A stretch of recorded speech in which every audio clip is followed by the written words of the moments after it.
Good afternoon, fair players. I'm very pleased to have with us today Mr. Simone Apolloni, who was our new director for the Southeast Europe. Thank you for coming, for accepting our invitation in Italy, Simone. I would like to speak about the potential of Serbia as a logistic and production platform and business oriented country for the neighboring countries. For Italian and European companies who are looking for interesting new advantages to compete in this fierce competition we have nowadays economy. So my first question is, Simone, what is the role of a renewed role of Serbia in nowadays economy for some kind of companies? Thank you for your question. Serbia is actually an excellent destination for FDIs, for foreign direct investments. It has an established framework of incentives towards these investments, and it is a very good logistical and production platform because it is at the same time located in a very strategic geographical position, which is the cross between the Corridor 7 and Corridor 8. These are the European corridors. The 7 is the Danube, and the 8 and the 10 is the highway from Vienna to Istanbul. And at the same time has this strong export agreements with European Union, United States of America, CEFTA countries, and most important, the only country in Europe that has a free trade agreement with Russia. And that's a strong point for Serbia. It is really a point of strength, because if you produce something which has 51% of the value of the product, which is Serbian made, you can export to Russia without any kind of customs duties. Yeah, that's a huge competitive advantage for Serbia. What are the main, the most interesting industries for talking about the advantages the Serbian platform can put at disposal of companies willing to expand their operations, their business operations? Industries are mainly related to metal processing, so that is the infrastructure, construction. Metal processing is where Serbians are really strong. There is also production of steel plates. US Steel, multinational companies, has bought production plant over there, and related to metal processing, of course, automotive industry, which has followed the Fiat investment, which was actually the largest investment in the latest years.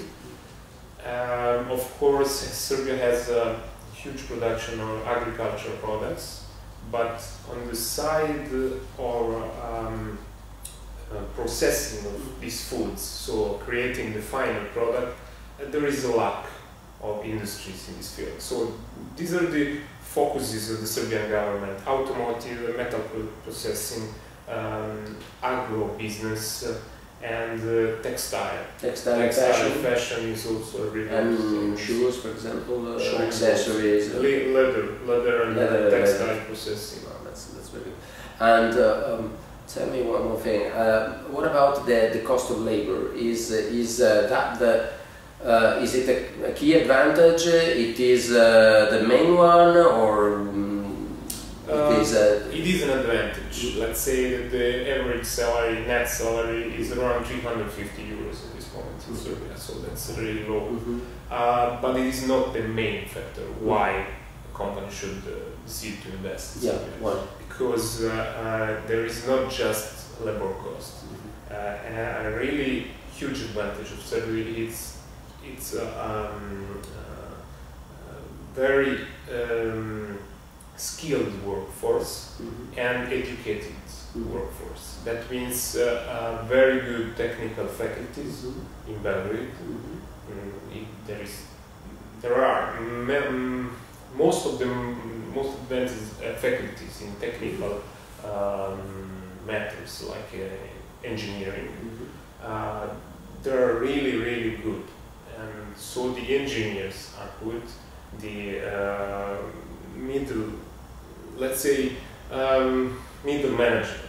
So in case of big investments, I mean, it is not difficult to source not only blue collar but also white collars. It is not difficult to find very good people, very good managers and engineers. So it is the labor cost. It is a plus, but it is not the main reason.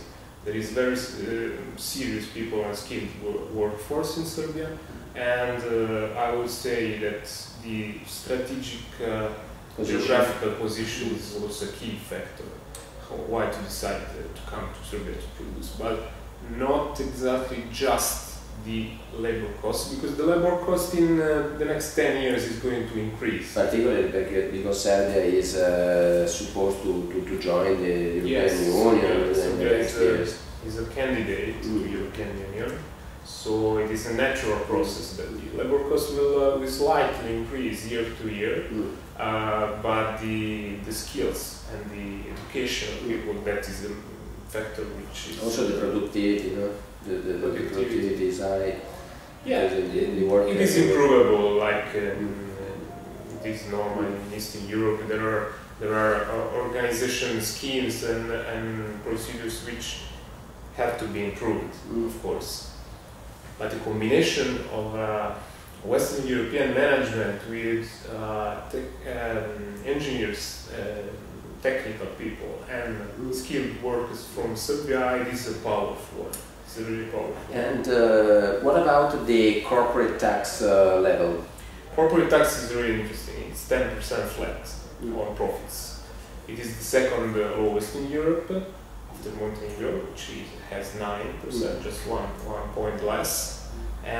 But there is the tax rate, which is interesting, and on the other side the incentives, which are financial and fiscal incentives, in case of which the government gives to companies which are going to invest. Bureaucracy is a problem, or let's say bureaucracy acceptable? Has improved a lot in the last 3 years. Let's say now the process for opening a new company is just 5 business days, working days. But of course, a legal and financial advisor, it is always required because of also language barriers and laws which are changing very fast because they are being harmonized with the European Union laws. So laws are changing really fast in this moment. And even if Serbians are really speaking English in a very good way, and a lot of people is speaking English much more than Italy, I would say. Following the laws and the official documents, which are almost always in Cyrillic, needs local people, local professional people, lawyers, and financial and fiscal advisors to support your operations. So apparently Serbia is definitely worth in-depth investigations and the opportunities for business, for production, and so a country to discover. A country to discover, yeah. Okay, thank you very much, and see you next time for another business advice from other professionals and opportunities from all over the world. Thank you. Thank you.